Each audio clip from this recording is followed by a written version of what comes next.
One of my favorite things about Pokemon remakes are the brand new designs that we get for beloved characters that we've come to know. The ways in which they're able to revisit these designs and give them a bit of new life is amazing. So with the addition of a Sinnoh remake, surely we get some brand new looks for the characters, right?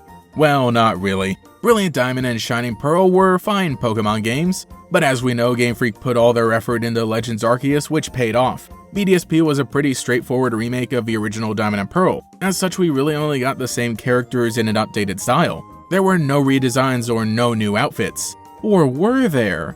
Yep, that's right. In the side feature of the Super Contest, there are some brand new get-ups that the characters will don. And speaking of don, she, as well as Lucas, would be the best place to start. When participating in one of these super contests, they'll change into something more appropriate. This was also the case in the original games with an overworld sprite, but I don't think we really ever got a good look at them. So now in a 3D game, we get the full picture. Dawn is wearing a red and white outfit that probably is similar to something that Dawn in the anime wore at some point, while Lucas is wearing a white and blue suit. So now that they appear in an actual game mode and even have some concept art that's been released for them, you really get a better idea of how they're supposed to look. I do like that they work as counterparts to each other, being red and blue a common theme for the Pokemon franchise. Also featured in the Pokemon contest is Jasmine, who is a character we meet at some point in the game, originally meant to tease at the eventual release of the Johto remakes. Jasmine has already had a redesign when going from Gold and Silver to Heart Gold and Soul Silver, first having a plain white dress and then now having a blue dress with a white sweater and red ribbons, getting a little more color in her design, but now she's actually wearing something different.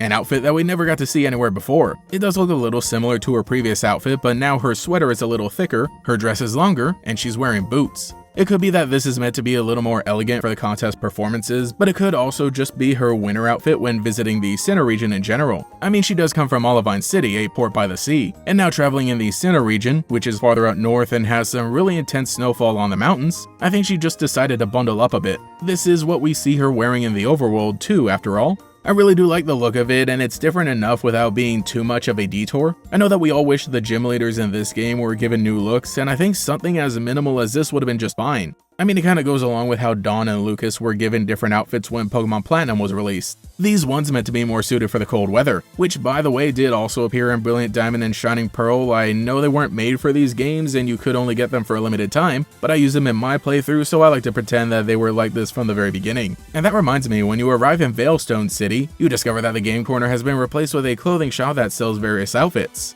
I really don't know how to go about these because they're technically character customization, though you can't mix and match pieces from one outfit with another, so they almost count as redesigns, but they are entirely optional, so not really. It's a weird area, but I will say that I think it's cool that there are enough of them to reiterate on Dawn and Lucas in various ways while being the minimum required to let the player have a bit of a unique look that suits them best. I mean, it is more than we got in Omega Ruby and Alpha Sapphire, so we'll give credit where credit is due. But would you believe it, we're already at the point to talk about the last new thing we got in these games, and that is for the character Johanna. In the original games, the player character's mother will join in on the contest fun, having had a history as a performer. And here in Brilliant Diamond and Shining Pearl, she has a brand new look with a green dress. Again, it's more effort than I would have expected of this game, but it does look really nice, and I actually think it's a cool way of completing the trio with Dawn and Lucas. Red, blue, and green are all up on the stage. This is a bit similar to what her anime counterpart wore at one point, so again, I think this was some design that was always intended to be this way, but we never really got to see it fully in the way that Brilliant Diamond and Shining Pearl were able to do here. But aside from our batch of Pokemon coordinators, there aren't any other interesting redesigns. As a whole, I think Brilliant Diamond and Shining Pearl were fine games, though definitely not what most people had expected. It is kinda sad that we didn't get the full Sinnoh revisit that the other regions got, but as long as Legends Arceus exists, I'm pretty satisfied.